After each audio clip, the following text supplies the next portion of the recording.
Esta palabra, que es de donde viene homilética, que es la primera palabra que revisamos, para Homero, en el siglo VIII a.C., va a tener estos dos sentidos. Va a tener el sentido de reunión y el sentido de conversación. Para Pablo, ustedes ven que sigue el concepto, porque él escribe que hay conversaciones, y Lucas también va a escribir en sentidos similares. Pero ya en el siglo III después de Cristo, con el cristianismo ya más institucionalizado, con Tertuliano, con Justino Mártir, ya la palabra se va a ir derivando para otras cosas, a transformarse en predicación, para luego ya después se va a transformar en una disciplina. Entonces ya para el siglo XVIII, XVII y XVIII, lo que en un momento era una reunión donde se conversaba, se transforma en una predicación y se termina transformando en una disciplina. Por lo tanto, los seres humanos con esto confirman que las cosas son más simples de lo que parecen, pero nos gusta complicar la situación. Entonces, si nosotros queremos analizar algo tan sencillo, tan popular, tan común como sentarse con una familia a dialogar, a conversar, con un pequeño número tal vez de gente, con mucha gente, sin grandes exigencias académicas, que era el diálogo, la homilía, la conversación, el grupo, se termina transformando más adelante en una disciplina que va a tener procesos, que va a tener pasos, que va a tener estrategias y maneras de poder ir adaptándose a las necesidades de la gente. Por ende, la homilética se va a institucionalizar en el siglo XVII, y la Iglesia Católica va a tomar esto y lo va a tomar como una rama de la teología, y ahí va a pasar a una disciplina de estudio. Por eso, Gustavo, lo primero que viene a su mente es esto, es ver principios, reglas, de poder armar algo, de poder comunicar en un modo propio, digno, relevante, en un contexto pertinente. ¿Por qué? Porque aunque no nos demos cuenta, estamos permeados por la Iglesia Católica, sin darnos cuenta. Entonces, fíjense, esto es la homilética hoy, comillas, hoy moderna. Pero esto era tan sencillo como cuando Jesús se sentaba, tomaba a los niños en brazos y los tomaba como ejemplo. Era tan sencillo como Jesús caminando por los prados y decir: miren esta espiga que se junto a la cizaña.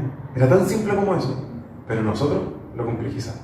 Pero tampoco es malo complejizarlo, porque en esa complejización va a ayudar a depurar el mensaje. Solo que como el monopolio de la enseñanza religiosa la tiene la Iglesia Católica, la Iglesia Católica va a ser la que va a decir: las cosas se hacen así o no se hacen así. Por eso después el protestantismo va a ser clave en algo que vamos a ver un poquito más adelante. Entonces, avanza, control, por fin. Al final, la homilética va a venir de la palabra homilía, que va a ser comunicar o hablar, y va a venir de la palabra tecné, que es un arte o una técnica. Entonces, históricamente ustedes ya vieron el avance de la expresión. Etimológicamente, hoy la palabra para nosotros significa esto: el arte, la técnica de poder comunicar, hablar, decir un mensaje. Hasta aquí, preguntas, dudas, consultas, porque aquí avanzamos a otro concepto. Ahora, bueno, la homilética está relacionado más a un mensaje religioso, bueno, o mero así como más social o algo así. Es diferente al oratorio. Sí, porque pasa que al final la homilética cambia en el siglo VI, sí, más o menos el siglo VI cambia, después de Cristo, a la homilía. Y eso va a pasar a discursos religiosos. Entonces, el catolicismo es el que va a institucionalizar las homilías. Entonces, todo lo que tenga que ver con homilía es de asuntos religiosos. Breves diálogos religiosos expuestos en contextos religiosos. Por ende, todo lo que esté bajo la iglesia es una homilía. Ese mismo diálogo afuera ya no es homilía. Pero aquí viene el drama. ¿Quién puede dar homilía? Solo el clero. ¿Dónde se escucha la homilía? Solo en la iglesia. ¿Quién puede enseñar homilía? Solo maestros académicos que hayan sido parte de un seminario. Entonces ellos generan un monopolio del conocimiento religioso y solo ellos pueden portarlo, enseñarlo y compartirlo. Incluso, como bien ustedes saben, cuando las misas se hacían en latín, las homilías no tenían ningún sentido.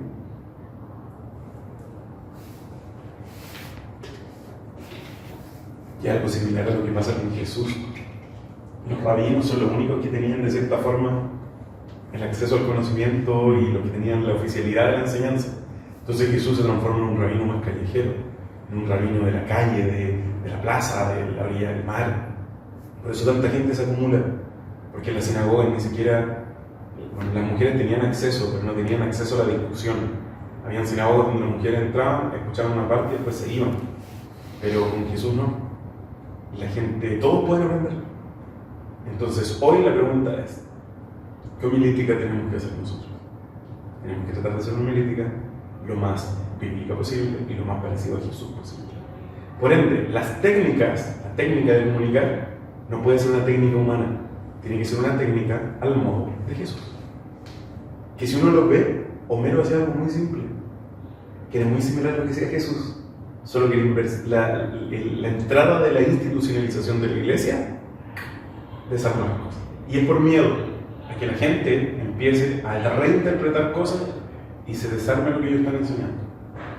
Ahora que dice eso, me surge una incógnita porque siempre he visto que la iglesia, cuando se ha enseñado prácticamente, no sé, pero es como que cuando alguien predica, siempre tienes que estar callado. Como que no puedes nunca llevarle la contraria a quien está predicando, porque... Imagínate, está más alto que tú, Exacto. está detrás de un púlpito. Y lo otro, y esto también yo no quiero lavarle la cabeza o envenenarlo, tiene atrás gente especial que se sienta alrededor de él. Entonces, si tú traes a un niño que nunca ha ido a una iglesia y que no sabe nada, lo que ve es un juicio, ve jueces atrás y el más importante está hablando. Y se ve fuera de lugar que alguien... Entonces, si tú te ves 7, 8, 10 atrás y uno aquí, ¿qué vas a querer que hoy levanta la mano si los de atrás están viendo que levanta la mano? Entonces sí, ese modelo es distinto al de la sinagoga. El de la sinagoga, dependiendo de la sinagoga, es muy de diálogo. Incluso las sinagogas hoy, modernas, sobre todo el ala ortodoxa de los judíos, es muy abierta. Tú entras, tienes que tomar alcohol para que no te quedes dormido. Si te da sueño, tienes que volver a tomar alcohol. Entonces los rabinos están constantemente y los judíos tomando una copita. Ahí gratis, ahí heladita, tú vas tomando y el rabino lee y después él abre el diálogo. Y luego la gente puede estar en contra del rabino. Pero no todos van a estar en contra del rabino si saben que el rabino sabe. Pero el rabino abre la palabra. Y en muchos lugares no hay tarima, están al mismo nivel. Y en muchos lugares están todos sentados en círculo y el rabino está en el círculo igual que ellos. Entonces eso abre la apertura a que haya ese diálogo. Porque al final la homilética real es la del diálogo, es la de compartir, es la de enseñar. No es la de un púlpito donde haya uno arriba y él solo habla y solo tiene la verdad. Esa es la diferencia. Sí. O sea, como que me gusta mucho lo que está explicando de la forma que lo hacía Jesús, porque era algo como más casual, más te enseño con amor que la otra forma que es como yo soy el que sabe y yo enseño. Pero yo he visto mucho que en la iglesia es eso. Incluso recuerdo que en alguna ocasión invité a un amigo a la iglesia y le dije, no puedes hablar. Yo le dije así, cuando la persona habla, así tú no piensas igual, tú escuchas porque es esa forma. Y ahora me acordé, yo no hablo hasta yo enseño eso, o sea, es así. Y hoy nuestra iglesia está configurada así y la tenemos que respetar. Pero eso no quiere decir que en otros espacios ustedes permitan que tal vez sus homilías tengan otra forma de hacerlo. Quienes me escuchan predicar a mí, yo siempre pido feedback del público, de la audiencia, de la gente. Y yo en una de las iglesias que yo tuve, yo hacía pasar gente adelante. Yo entrevistaba a la gente adelante, los hacía sentar. Porque yo tengo la oportunidad, en mi esfera, en un contexto donde se pueda hacer, de hacerlo un poquito distinto. Entonces una persona me dijo, oiga, yo una vez estaba en contra de lo que usted hacía, otra vez. ¿Por qué? Porque usted hacía un show adelante. Era por pasar gente adelante y preguntarle cosas. Pero después me vi que usted hace lo que el Señor hacía, no estaba aquí. ¿Por qué? Le dije yo. Porque él tomaba cosas. Un niño. Miren este niño. Él tomaba algo. Él tomaba ejemplos. Y ahora me dijo, yo el otro día hablé de las mamás. Y puse una mamá joven, una mamá adulta y una mamá viejita. Las tres son madres, pero cada una tiene experiencias distintas. Entonces ella tomó un ejemplo y fue lindo, dice que para la gente se notó, las tres son mamás. Para ilustrar lo que quieren. Claro, solo que, y después, porque ella qué quería llegar, en paréntesis, no los quiero aburrir con eso, pero ella quería mostrar que ellas tenían dos características iguales. ¿Y qué cosas tienen iguales? Son mujeres, ya, son mamás, ya, pero ¿qué? Eran distintas, una joven, 20 años mamá, 40 años mamá, 80 años mamá. Entonces ella quería llegar a la siguiente reflexión. Todas son mamás, pero todas son hijas. Y a pesar de que ella tiene a su papá, tal vez ella también y la última no tiene a su papá, todas son hijas de Dios. Y Dios les dio la oportunidad de vivir una experiencia que Dios tiene, porque Dios también es papá. Y Él sabe cómo cuidar, criar. Entonces le dije, mira hermana, algo que usted a mí me lo criticó, ahora usted lo ocupó, ¿y cómo estuvo? Bueno, basta. No rompe ningún esquema, no es nada pecaminoso, pero te ayuda a ejemplificar. Por ende, si yo pienso en una homilética, una técnica sana de enseñar o de predicar, es buscar herramientas que a mí me sirvan para yo poder entregar el mensaje de la mejor manera. Si para mí es más fácil hablar todo el rato solo, bien. Si para otro es fácil ocupar imágenes, bien. Si para otro ocupar un video, bien. La idea es que la esencia del mensaje llegue. Y bajo principios que ahora vamos a ver. Por eso, cuando el Gustavo me pide esta clase, la relación que existe entre homilética, hermenéutica y otro concepto que vamos a ver es fundamental para alguien que quiere predicar. ¿Ya? ¿Han escuchado alguna vez esta palabra? Hermenéutica. ¿Qué es la hermenéutica?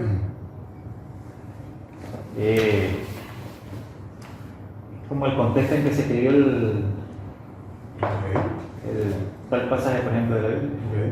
Aquí lo que ven, A veces lo confundo con exégesis, pero... Ya, sí, si uno se tiende a confundir. Yo creo que no es algo como de las palabras, de los significados, ¿no? Ok, llama ahí como la atención. ¿Qué más será hermenéutica? ¿Alguna otra idea que venga? No sé si puedo decir algo. Sí, por favor. No sé si estoy entendiendo el término, pero creo que es una técnica que se busca para encontrar la verdad a base de preguntas, ¿no? La hermenéutica es una disciplina actual que permite descubrir una verdad. Hay hermenéutica en todo. Hay hermenéutica en el derecho, hay hermenéutica en la ingeniería, hay hermenéutica en la pedagogía. La hermenéutica hoy, por eso hoy, se trabaja como una disciplina científica. Científica no porque se pruebe, sino porque tiene una metodología. ¿Ya? Pero, si yo voy a hermenéutica desde la historia, esto viene de Hermes para los griegos y de Mercurio para los romanos. ¿Quién es Hermes? Hermes es un dios que es un mensajero. Pero, como los dioses son muy humanos para los griegos, y él tiene que mandar mensajes en el Olimpo, de repente los dioses tenían conflictos. Los dioses griegos son muy chistosos porque se pelean, se enojan, se quitan las esposas, se quitan los hijos. Es como una teleserie así como La Rosa de Guadalupe. Son así, los dioses griegos son muy humanos. Entonces ellos, en su miedo de que su mensaje se interceptara en el camino, a Hermes se lo daban en un código. Y Hermes, como dios de poder compartir ese mensaje, Hermes tenía la responsabilidad de dos cosas. Primero, llevar este mensaje secreto, descifrarlo y entregárselo al destinatario. Entonces, Hermes tenía esa misión como dios. Los dioses le dan mensajes secretos, él los toma, los descifra, los entrega. Por lo tanto, al transmitir esos mensajes a los dioses, empieza toda esta tradición de la hermenéutica. Y aquí ya la palabra hermeneutique va a venir de dos cosas: de hermeneu y tecne, que es técnica o arte. Hermenéutica, homilética, todas las palabras que terminan así en griego vienen de un arte. Incluso se le viene alguna otra palabra que termine así. Didáctica. ¿Qué otra palabra viene así en español? Práctica, viene de praxis. Todo lo que termina, en su gran mayoría, en una que cambia, van a tener esta misma lógica. Entonces, la hermenéutica es el arte de poder descifrar algo. ¿Ok? Es como yo tengo técnica para descifrar. Pero lo importante es que van a haber dos formas de interpretar o de entender o de definir. La palabra es definir. Va a haber una forma que es la tradicional y va a haber una forma moderna de entender la hermenéutica como definición. La tradicional te va a invitar a entender que este es el arte de la interpretación. Saber el contexto social, estudiar las palabras, lo que decía Gustavo, lo que estábamos hablando ahora, una forma de entenderlo. Pero está la moderna, que es los lentes con los cuales yo leo o interpreto una realidad, sea histórica, sea visual o sea literaria. Ambas son correctas, solo que la forma moderna, que moderna estamos hablando desde la época de la razón, de la filosofía, a mí me ayuda a entender otras cosas. La definición tradicional me limita un poquito. La definición moderna me amplía un poco el concepto. ¿Por qué? Porque la hermenéutica, entendida desde la lógica moderna, es la forma como pensamos y las ideologías que se forman. Por ende, la hermenéutica en esencia, ya lo vamos a verlo, no es una metodología. La hermenéutica es una ideología. Y ustedes dirán, pero ¿cómo, pastor? ¿Sí? ¿Qué padece esta persona que está usando lentes? Estigmatismo. Al revés. Miopía. La miopía es cuando una persona, por X cosa de sus ojos, de lejos ve muy mal. Entonces, ¿qué pasa si yo me pongo lentes? Yo sufro miopía. Por ende, yo sin lentes veo así y con lentes veo como ustedes ven en la imagen. ¿Tú sufres miopía o astigmatismo? Si tú tomas 1000 lentes para decir, uy, pastor, que tiene aumento. No es que yo tenga más aumento. Es que tus ojos tienen 2 enfermedades. Si yo tomo lentes que son los tuyos, yo voy a decir, oye, estás mal de la vista. No, tú no estás mal de la vista. Tal vez tú estás mejor de la vista que yo. Solo que yo soy miope. Por ende, mi ideología, mi forma de como yo veo, es que yo de lejos veo mal. Entonces, para poder ver bien de lejos, tengo que ocupar un lente que me ayude a ver bien de lejos. La hermenéutica es el lente con el cual yo quiero ver las cosas. Por eso, hoy, nosotros tenemos que entender que en palabras simples, a lo que se le llama cosmovisión, eso es hermenéutica. Es como yo voy a percibir la realidad, cómo voy a percibir el mundo. Pero lamentablemente, todo lo que nosotros veamos está permeado por política, por cultura, por el país, por la familia. Por eso esa prima básica de la Iglesia Adventista del Séptimo Día es el texto el que transforma mi vida y no yo al texto. Eso es parte de nuestra hermenéutica, de nuestra cosmovisión, de nuestra ideología. Por eso, el hecho ideológico es que el hecho hermenéutico es el que me ayuda a plantear mi forma de leer las cosas. Por lo tanto, ustedes van a encontrar hoy distintas hermenéuticas, que muchas son complementarias, otras son antagónicas y otras usted no las puede combinar. Por ende, va a encontrar una hermenéutica, una cosmovisión, una ideología feminista. Usted puede leer la Biblia y encontrar argumentos bíblicos con metodologías sanas y correctas, pero si usted se puso los lentes feministas, ¿va a encontrar teología feminista? Sí, por eso hay teología feminista. Y cómo argumentarle, defenderle y demostrar. Y con textos bíblicos. O sea, si alguien me dice, no, pastor, es que esto es bíblico. Sí, es bíblico, pero cuidado, que tu cosmovisión, tu hermenéutica, tiene presuposiciones que vamos a ver que están cejadas. Por ejemplo, ¿hay teología marxista, teología comunista? Sí, y se llama teología de la liberación. Y esto se llama teología feminista, teología bíblica. Yo leyendo para mi tesis me he encontrado con mucha teología feminista y tengo que descartar ese texto. Pero ¿cómo, Abraham, si está muy bueno? Sí, pero es que a mí no me sirve ese texto, porque soy hermenéutica y aparteo mal, por algo que vamos a ver ahora. Hay teología ecologista. Y aquí hay que tener cuidado, porque la ecología de Greenpeace es una hermenéutica, es una visión, es una ideología. El veganismo no es no comer animales, es una ideología. No, pastor, pero el adventismo es vegano. El adventismo es vegetariano estricto. El máximo nivel que vuelve es vegetariano estricto. Pero no es el veganismo, porque el veganismo es una cosmovisión, es una ideología. El vegano no puede ocupar cinturón de cuero, no puede comer miel, no puede tener mascotas. No, yo soy vegano y tengo una mascota. No puedes tener mascota. El vegano que tiene mascota está poniendo un animal y cosificando el animal para él, porque él tiene que llenar un vacío. El que tiene y yo no quiero ofender, pero el que dice, no, yo tengo un hijo gato, un hijo perro, y dice ser vegano, no puede ser vegano. Porque el vegano no va a cosificar a un perro como un hijo, que lo amo, sí, pero el vegano es una visión. Pero es que yo no sabía eso, claro, porque todas estas ideologías hermenéuticas, la idea es que no se noten. Por ende hay ideología y hermenéutica que se llama teología queer, que es teología de los movimientos LGTB, todas las otras letras, todos los colores que se agregan. Y hay libros teológicos donde se defiende esto con textos bíblicos, con griego, con hebreo, con comentarios bíblicos. Y tú discutes con un sacerdote queer, que también él es homosexual, y tú lees su libro y te dices, oye, él tiene razón. Yo tuve que leer un libro queer de 120 páginas y terminé llorando, porque todo lo que él sufrió para llegar a construir su teología es fuerte. Y me dio pena y dije, oye, qué fuerte, qué insensibles somos. Y después la clase le dije, oiga, profe, el hombre tiene muchos argumentos. Otro leyó marxismo, otro leyó ecología, otro leyó feminismo y otro leyó muchos otros más. Y todos volvimos a clase, entendiéndolos a ellos. Y él dijo, ok, ahora vamos a hacer otro ejercicio. Ahora usted se va a poner sus lentes de su idioma y va a volver a revisar el libro.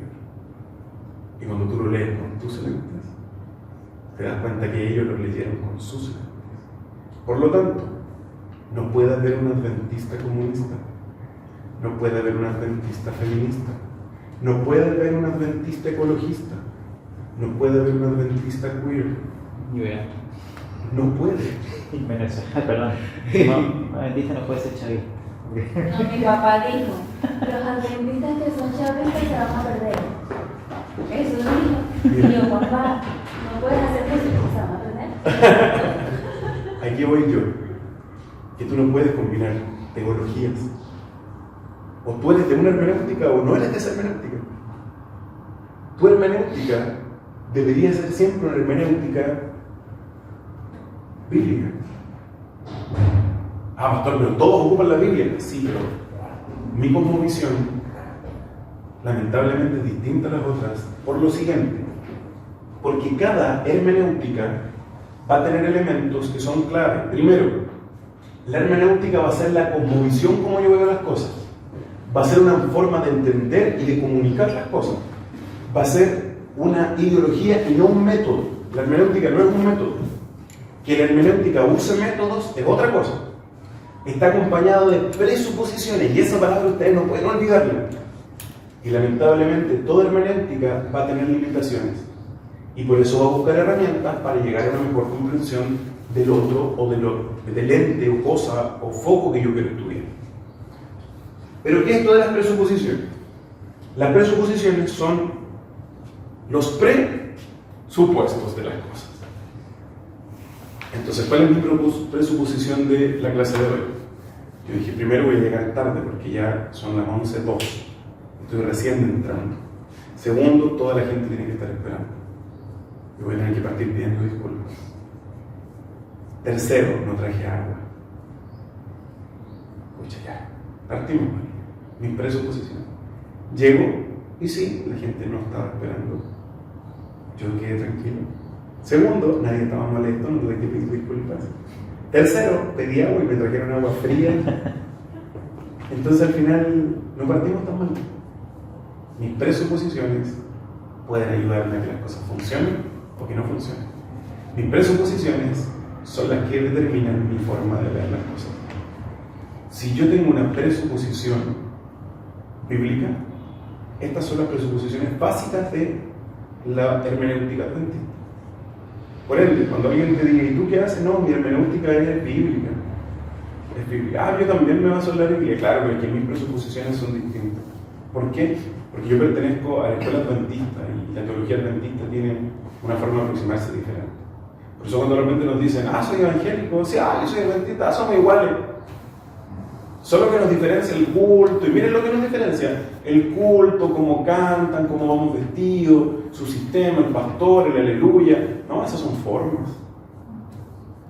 La diferencia entre un evangélico y un adventista, una, es la presuposición frente a la salvación.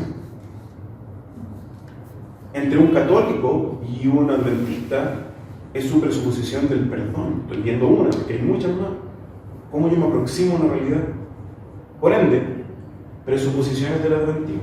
El Padre, el Hijo y el Espíritu Santo existen y yo no lo voy a cuestionar. Tengo que estudiar, tengo que investigar, sí, pero mi presuposición es que Él ya existe. Segunda presuposición, la Biblia es el criterio final y el más elevado de la verdad. Por ende, mi forma de ver las cosas es a través de la Biblia. Tercera presuposición, la Biblia es la palabra de Dios, es su revelación y se estudia en su conjunto. Yo no puedo desarmarla en el sentido de que esto sirve y esto no sirve. Hay que estudiarlo en su conjunto. Cuarta, existe armonía y conexión en toda la Escritura. Por ende, cualquier libro que no esté conectado, como los libros pseudoepígrafe, deuterocanónico, apócrifo, no me sirven, porque rompen un principio, rompen una presuposición. Y lo último, que las cosas espirituales se comprenden espiritualmente. A pesar de que esto lo vemos de manera intelectual, mi hermenéutica dice que yo tengo que orar para poder entender el texto. Por ende, si yo tomo un académico, lingüista, especialista, puede tener alguna de estas presuposiciones y puede seguir siendo un buen intelectual y profesional, pero nos podemos diferenciar de manera muy grande. Les doy el siguiente ejemplo. La Sociedad Bíblica Unida, que la gran mayoría de nuestras Biblias es de la Sociedad Bíblica Unida, tiene especialistas en textos bíblicos, lingüistas, tipos que traducen del griego, del hebreo, ellos curadores de manuscritos. Una vez en la universidad fueron un panel de especialistas en distintas áreas y alguien de los compañeros decía: estos locos no creen en Dios, no creen en Dios. Y alguien mandó una pregunta: ¿quién de ustedes no cree en Dios? Y de los 5, 3 no creían en Dios. Y uno tomó la palabra y dijo: miren, yo sé que a ustedes les va a espantar esto, que están leyendo una Biblia y están descubriendo a Dios a través de gente que no lee a Dios. Y no creemos en Él. Y no vamos a creer nunca. Entonces, paréntesis, su presuposición partió que Dios no existe. Por ende, la presuposición de cosas espirituales también cambió. ¿Se fijaron? Entonces, no puede haber un cristiano ateo, porque no calza, pues son presuposiciones diferentes. Él cree que toda la Biblia es el criterio final, sí, porque él ama el documento. Él cree que existe armonía en la Escritura, tal vez no, porque él está viendo los textos y hay textos que no calzan. Y cree que es la palabra escrita por Dios, no, porque ya no cree en Dios. Entonces, si yo altero una de las presuposiciones, cambia toda mi cosmovisión. El testigo de Jehová cree que Jesús es creado y no cree en el Espíritu Santo, cree solo en Jehová. Me cambió todas las presuposiciones. Entonces, no es que seamos similares. Los testigos y yo somos totalmente distintos. Los mormones y yo somos totalmente distintos. Pero no, pastor, si cantamos los mismos himnos. Sí, pero es una forma. Mi hermenéutica tiene presuposiciones totalmente distintas a las tuyas. Y el tipo dijo esto: yo amo tanto el texto y lo amo más que ustedes. Y lo voy a defender con mi vida. Porque si el texto griego no dice eso, yo no voy a decir que diga otra cosa. Y si el texto hebreo no dice eso, yo no voy a decir que diga otra cosa. Por ende, tengan la confianza que aunque yo no crea en Dios, yo voy a defender el texto. Porque amo el texto y lo manuscritos. Fíjense, el trabajo del tipo sirve, pero su presuposición es distinta. Su hermenéutica es distinta. Igual complicado que aunque lo ve incluso, para demostrar más, ¿no? Todos decíamos lo mismo. ¿Cómo ese tipo que ve el texto, que lo descubre, que lo lee en originales, porque no sabemos si hay originales, en los manuscritos más cercanos al original, a los antiguos, no creen en Dios? Él ve toda la cantidad de copias que hay y no creen en Dios. Pero no creen en Dios nomás. Pues ya ahí otro compañero les preguntó: ¿cómo ustedes no creen en Dios entendiendo todo esto? Y otro dijo: yo sigo buscando textos y sigo estudiando, y tal vez algún día me voy a encontrar con ese Dios que hoy no creo. No me cierro, dijo. Los colegas algunos no quieren nada. Y él dijo: yo no me cierro a encontrar a ese Dios que ustedes ya encontraron. Entonces era súper duro pensar que nosotros no leíamos en griego ni en hebreo al nivel de ellos. Nuestro nivel ni se compara al de ellos. Pero creemos en Dios igual. ¿Por qué? Porque mi presuposición es que las cosas espirituales se comprenden espiritualmente. Y mi presuposición es que Dios existe. Y mi presuposición es que Dios me va a mostrar todo en la Biblia. y que la Biblia está en un conjunto y existe armonía. Nuestra iglesia tiene más presuposiciones, muchas más. Pero estas son las bases para poder decir, mi hermenéutica está basada en estas presuposiciones. Por ende,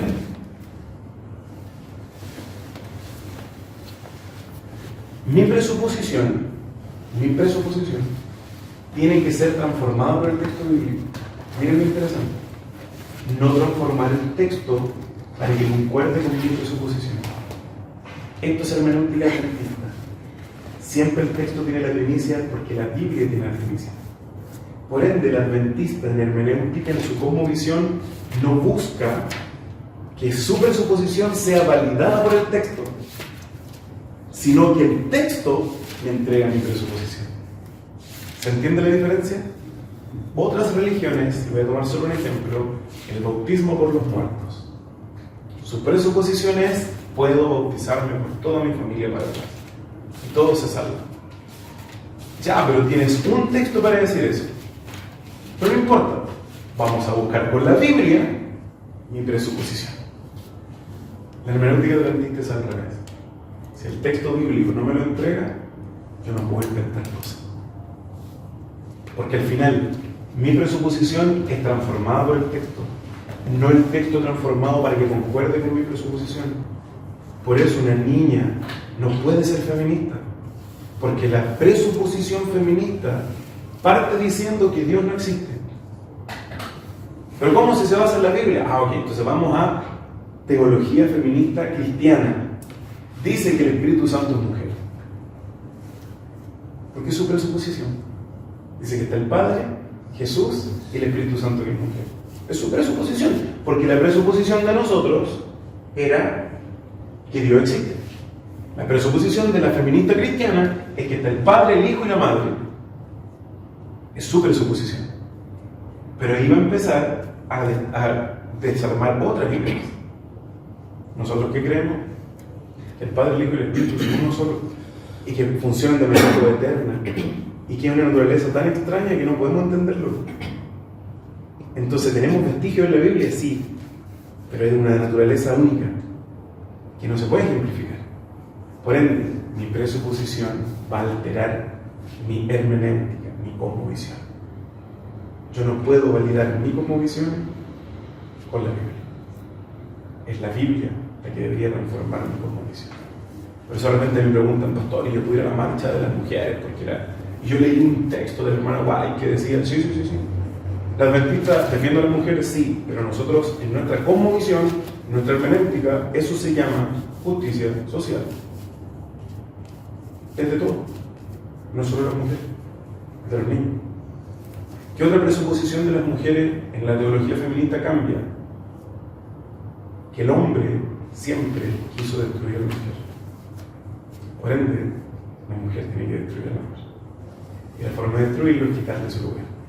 Si le quitamos su lugar, lo destruimos. Pregunto, si la Biblia a mí me dice, porque la Biblia es mi criterio, pues es la hermenéutica adventista, que el principio del amor no me permite matar a otro, ni suprimir a otro. ¿Puede una feminista ser cristiana? No. Entonces ustedes dicen, pero pastor, ¿existe feminismo cristiano? Sí, pero porque sus presuposiciones son diferentes. Ahora, nosotros con esto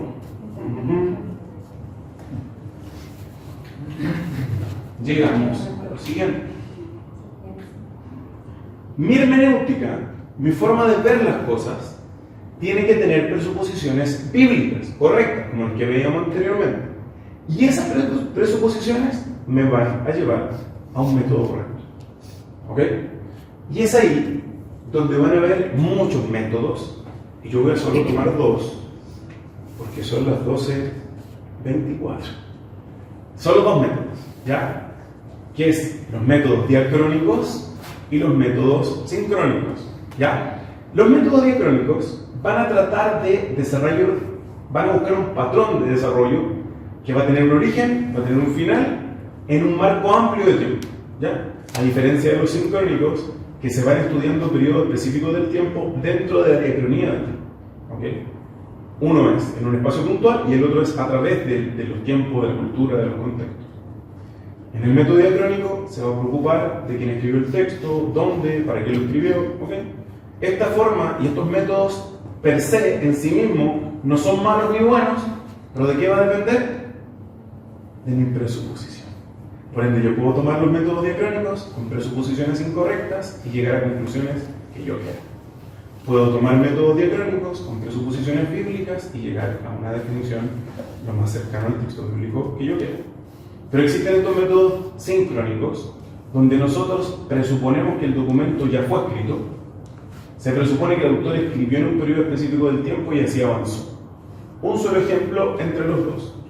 Un método diacrónico dice que Daniel escribió después que pasaron los eventos. Así lo explico. Por eso Daniel sabe todas las fechas y todo lo que va a pasar. Porque lo escribió después que pasó. Los métodos sincrónicos dicen no. Daniel fue escribiendo de manera progresiva y muchas de las cosas nunca las vivió, pero las escribió igual. Por ende, los dos métodos, que son los que yo tomé como ejemplo ahora, tienen harta diferencia. Y dentro de estos métodos están estos famosos otros métodos. Que está el método histórico crítico y que está el método histórico gramatical. Y ahí les debo la T de crítico. ¿Ya? El método histórico crítico lo que va a hacer es que va a criticar todas las fuentes. Y al criticarlas va a ver si esas fuentes son del autor o no son del autor. Va a criticar las formas, va a ver si el autor creía o no creía en eso. Va a criticar la redacción, dónde lo escribió, cómo lo escribió, cuándo lo escribió, quién lo escribió. Y esto yo lo pongo ahí con esos asteriscos, porque existe algo que se llama crítica textual que nosotros sí ocupamos. Pero ¿cómo, pastor? Si eso es de la histórico crítico, eso está mal, eso es satánico. Acuérdense, yo puedo ocupar algo de otro, pero ¿qué necesito? Presuposiciones correctas. Por ende, ¿qué es lo que nosotros hacemos? Nosotros usamos el método de crítica textual, pero sin las presuposiciones del método histórico crítico. Entonces, la hermenéutica adventista va a creer en la crítica textual y la usa, pero va a rechazar todo lo de diacronía, pero va a aceptar esta parte de la metodología, que es solo el análisis de cómo se estudian los textos. Por ende, nuestra teología va a tomar el análisis de textos, pero sacando las presuposiciones del método diacrónico. ¿Ok? Y va a ocupar un método que se llama el método histórico-gramatical continuo o método histórico-gramatical, que aunque nosotros creamos que lo escribió Miller, esto no lo creó Miller, esto lo crearon los protestantes para poder defenderse y hablar contra el catolicismo. Y paralelamente, el catolicismo creó otras cosmovisiones como la cosmovisión preterista, la cosmovisión futurista, la cosmovisión historicista, idealista, empiezan a crear muchas cosas. Pero acuérdense, no son métodos, eran cosmovisiones, eran hermenéuticas. Y esas hermenéuticas crearon el método histórico, el método preterista, el método historicista, pero eso no partió como un método, partió como una cosmovisión, como una manera de ver la realidad. Pero el método histórico gramatical va a ocupar dos cosas: la gramática y la historia. ¿Dónde estamos los adventistas del séptimo día? En el histórico gramatical. Por lo tanto, si yo me devuelvo a este gráfico que veíamos aquí, mi hermenéutica es bíblica, mis presuposiciones son las que yo revisé, donde Dios es lo primero, donde la escritura es la única regla, donde toda la escritura es correcta, donde la escritura está conectada y donde las cosas espirituales se disciernen espiritualmente. Y mi método para analizar todo el texto bíblico es el método histórico gramatical. ¿Por qué? Porque va a ocupar dos elementos. Va a ocupar la sintaxis y va a ocupar la semántica, que es el software que ocupamos. Esa página me va a enseñar a ver cuál es la forma de la palabra en la oración, cómo se comporta dentro de la oración, y va a haber sintaxis, que básicamente es, semántica, cuál es el origen de la palabra. Hoy yo hice con ustedes semántica. ¿Se fijaron? Historia de la palabra, cómo se transformó la palabra, etimología de la palabra, partes de esa palabra y cómo hoy se entiende la palabra. Porque nuestro método es tenemos que analizar las palabras. Y nosotros creamos en algo que se llama polisemia, que puede que hayan palabras que tengan más de un significado. En Chile, por ejemplo, si yo digo cabro chico, ¿Qué significa un cabro chico? Es un niño. Un niño pequeño, pero también es un cabrito Claro. chiquitito. Pero si yo voy a Perú y digo lo mismo, ¿suena lindo? No suena. No, suena muy mal, ¿cierto? Porque las presuposiciones son distintas a nuestras presuposiciones. Porque nosotros creemos en algo en Chile que se llama gramaticalmente zoomorfismos, que es ocupar animales para decir cosas. Entonces un chileno con otro chileno dicen: oye, este cabro es súper pollo, anda como un burro, es súper pájaro. Sí, es que anda pavo. ¿Qué? No sé qué quiso decir. Eso es zoomorfismo. Oye, ¿qué te pasa? ¿Por qué te pones tan short? ¿Querés que te eche la foca? Eso es zoomorfismo. ¿Qué significa? Andar choro significa andar envalentonado, Sí. andar peleando con todo el mundo. ¿Qué significa echar la foca? Las focas son pesadas y son peleadoras. ¿Quieres que yo me subo sobre ti y te pegue? Eso es echar la foca, andar tratando de hacerme enojar. Un niño pollo es un pollito, como los pollitos, asustadizo. Un niño pavo es un niño que anda perdido. Un niño burro es un niño tonto. Entonces uno puede decir: este cabro, que es un niño, es un pollo, porque anda como un pavo. Sí, es que es un burro. Zoomorfismos. Una palabra puede significar otras cosas. En la Biblia eso pasa mucho, como Gustavo decía. Hay veces que es ley, hay veces que es mandamiento, hay veces que es ordenanza. Una palabra puede significar muchas cosas. Y vamos a ocupar la historia, porque nosotros vamos a analizar el texto en un tiempo específico. Vamos a ver la historia contextual del texto. Vamos a ver qué está pasando en ese momento. Vamos a ver su cultura, vamos a ver la sociedad, vamos a ver la política. Por ende, cuando nos aproximamos a un texto de adventista, a ver todo lo que está pasando. ¿Hay otras religiones que hacen lo mismo que nosotros? Sí, pero sus presuposiciones son distintas. Si una religión o un credo o una persona quiere justificar su creencia con la Biblia, cae en el error, porque la hermenéutica correcta, la cosmovisión, la ideología correcta es: mis ideas se transforman con la Biblia, no que mis ideas se corroboran con la Biblia. Y en eso caen todas las religiones. Y por último, eso nos lleva a esta palabrita que muchas veces nos confunde, que es la exégesis. ¿Qué es la exégesis? Básicamente es extraer algo, que literalmente, como suena raro, pero es sacar fuera. Y existe el antagonismo, que aquí cambia con una I, y es eisegesis, que es meter al texto. Cuando tú tomas un texto y le pones ideas tuyas, eso es eisegesis. Cuando tú tomas un texto y extraes del texto las cosas, eso es exégesis. ¿Ok? Y viene de Erjomai, hay todo que indica poder exponer, explicar, desarrollar algo o interpretar algo.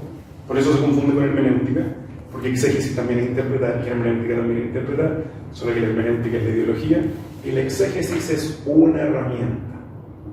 ¿Por qué? Porque un principio de la hermenéutica dice que toda hermenéutica tiene sus fallas.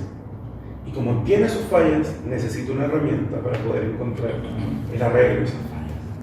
Y dentro de todas las herramientas existentes, existe la disciplina exegética. Exégesis existe en todas las disciplinas. En la pedagogía, en el derecho, todos extraen para poder descubrir una interpretación correcta. Entonces, una sana hermenéutica, una sana ideología, una sana cosmovisión va a tener presuposiciones bíblicas y va a tener metodologías bíblicas. La exégesis la ocupan todo, pero si sus presuposiciones son erradas, va a llegar a conclusiones erradas, aunque ocupe el mismo texto bíblico. Por ende, si yo quiero revisar pasos para una exégesis, necesito de principios de interpretación. ¿Ya? ¿Cuáles van a ser los pasos? Si ustedes buscan en internet, hay miles de libros de exégesis bíblica y muchos libros de exégesis bíblica buenos, no son adventistas, pero yo estoy sacando, acuérdense, la herramienta. Yo puede que compre un martillo alemán y un martillo chileno. ¿Cuál es mejor tal vez? El alemán. El martillo chileno se va más o menos, ¿no? Pero el martillo alemán es mejor. Por ende, yo tomo el martillo alemán y lo ocupo. La exégesis es una herramienta, pero cuidado, que hay exégesis, que hay pasos que no tienen. Porque miren, ¿cuáles van a ser mis principios de interpretación? Primero, ¿qué lente voy a usar? ¿Cuáles son mis presuposiciones? Y no se olviden, Dios existe. Creo que la Biblia está revelada y veo solo la Biblia. Creo en la totalidad de la Biblia, y en la sola escritura y la toda escritura, que eran principios de Lutero. Creo que la Biblia es coherente y no se contradice, y creo que las cosas espirituales se disciernen espiritualmente. Tengo que ver el principio de toda escritura. Tengo que ver la unión del Antiguo con el Nuevo, tengo que buscar concordancia, la totalidad del texto, tengo que basarme desde Génesis al Apocalipsis para entender algo. Voy a basarme solo en la Escritura. La sola Escritura es suficiente. Si tengo otros escritos, aportan, pero la Biblia en sí misma es suficiente. Lo mismo, todo existe en un aspecto espiritual, sobrenatural. Yo no puedo sacar lo divino de la Biblia. Hay cosas que no tienen explicación. Y si alguien me pregunta, yo digo, perdona, yo llevo hartos años estudiando y es feo, no tengo otra forma de explicarte. Y aquí se ve un elemento, un principio de interpretación, que es que todo lo que yo estudio debe servir para algo.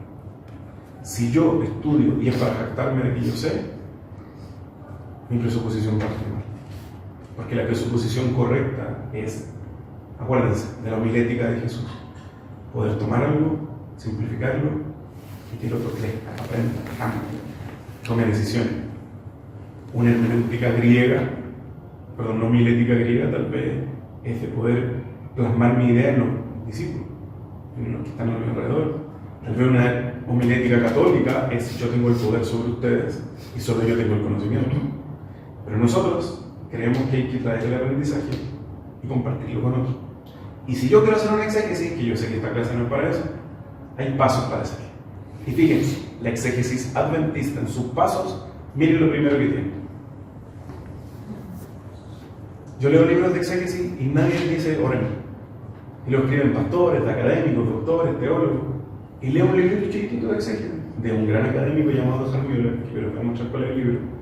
Y lo primero que él dice, busque a Dios en oración. Entonces uno dice, ya, pero si yo sé que hay que orar, pero quiero algo más. Ore. ¿Quiere estudiar la Biblia bien? Ore. Lo primero que tiene que hacer. Ya, pero ahora, ¿dónde voy? ¿El griego? No, lea la Biblia. Vaya al texto. Ya, pero yo quiero más, porque no, lea la Biblia. Usted tiene que orar y leer la Biblia. Fíjense, es más simple. Ya, pero ¿y si no entiendo? Ahora busque traducciones. Compare las traducciones. Ya, compare la traducción. Ahora trate de traducir ese texto. Ya, lo traduje, ¿qué hago ahora? Ahora tiene que investigar todo lo que está pasando alrededor. Ahora, analice ese texto en su contexto. Busque qué enseñanzas teológicas hay, sáquele una aplicación, recién use recursos adicionales y dedique tiempo, porque sin tiempo no se puede hacer. Todos estos pasos tienen subpasos, pero eso ya es una clase de cómo hacer un exégesis. Que un exégesis le puede hacer un niño de 8 años, no hay problema. Y amigos, para cerrar, la palabra de Dios dice que se va a secar la hierba, se va a marchitar la flor, pero la palabra de Dios nuestro permanece para siempre. Puede que la Biblia algún día ya se deje de imprimir, o ya no hay acceso a ella, pero mientras existan hijos e hijas de Dios como ustedes, dispuestos a guardar, leer, estudiar y predicar la palabra de la mejor manera, ustedes van a poder hacer que la palabra de Dios permanezca. Porque aunque las borren de los sistemas y las quemen, la palabra de Dios ya está en ustedes. Hermes era el que tomó el código, ¿se acuerdan? Y descifraba el mensaje para los dioses.